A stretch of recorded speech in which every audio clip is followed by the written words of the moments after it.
Son sourire chaleureux fit aussitôt oublier à Louis le froid glacial du dehors.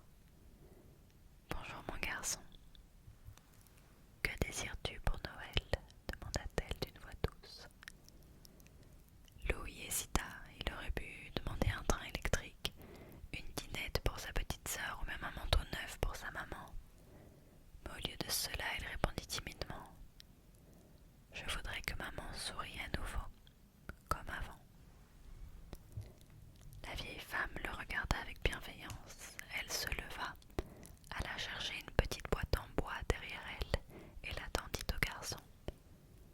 Emporte cette boîte chez toi. Ouvre-la avec ta maman le soir de Noël et ton vœu sera exaucé. Mais souviens-toi, la magie ne fonctionne que si le cadeau est partagé avec amour. Louis remercia la femme et rentra chez lui, serrant la boîte contre son cœur. Le soir de Noël arriva. La maison était modeste, mais sa maman avait préparé une soupe chaude et ils étaient rassemblés autour d'une petite bougie pour chanter d'une chanson. Louis n'avait pas encore ouvert la boîte. Quand le moment fut venu, il posa la boîte sur la table. Sa maman et sa petite sœur le regardèrent, intrigués. Louis ouvrit doucement le couvercle. À l'intérieur, il n'y avait rien. Rien, sauf une lumière douce, presque invisible, qui s'échappa et emplit la pièce d'une chaleur réconfortante. Louis sentit son cœur se remplir de joie. Il vit les yeux de sa maman s'illuminer d'une lueur qu'il n'avait pas vue depuis des années. Elle se mit à rire doucement, un rire léger, comme une mélodie oubliée.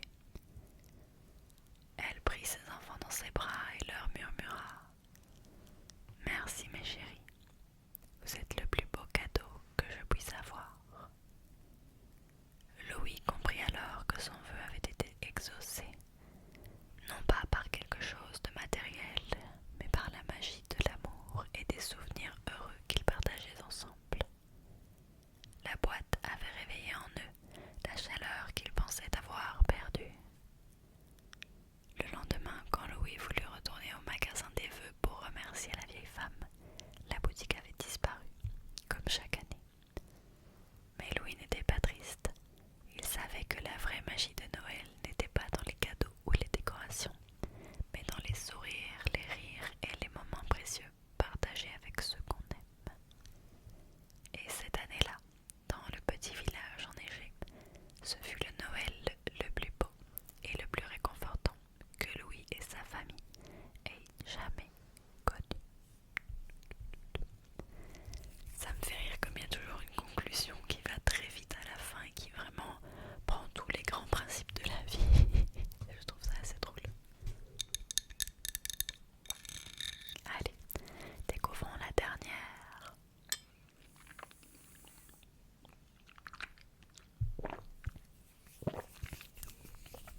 Qui s'intitule Le secret du vieil horloger. Dans le village de Brumeval, juste avant Noël, les rues s'animaient de rires et de chansons. Les vitrines des boutiques scintillaient, les cheminées fumaient joyeusement, et tout le monde préparait la fête. Tout le monde, sauf un vieil homme nommé Émile, l'horloger du village.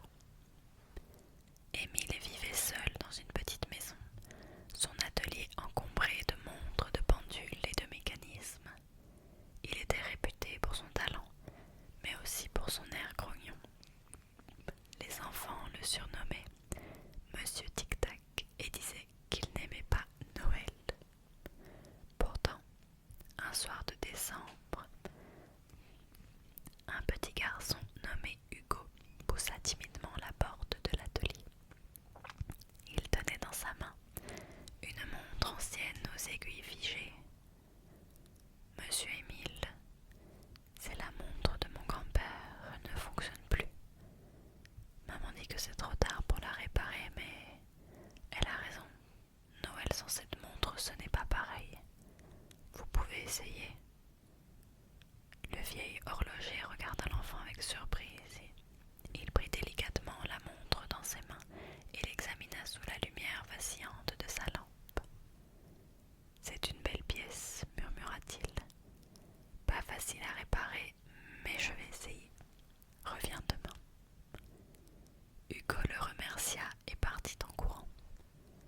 Cette nuit-là, Émile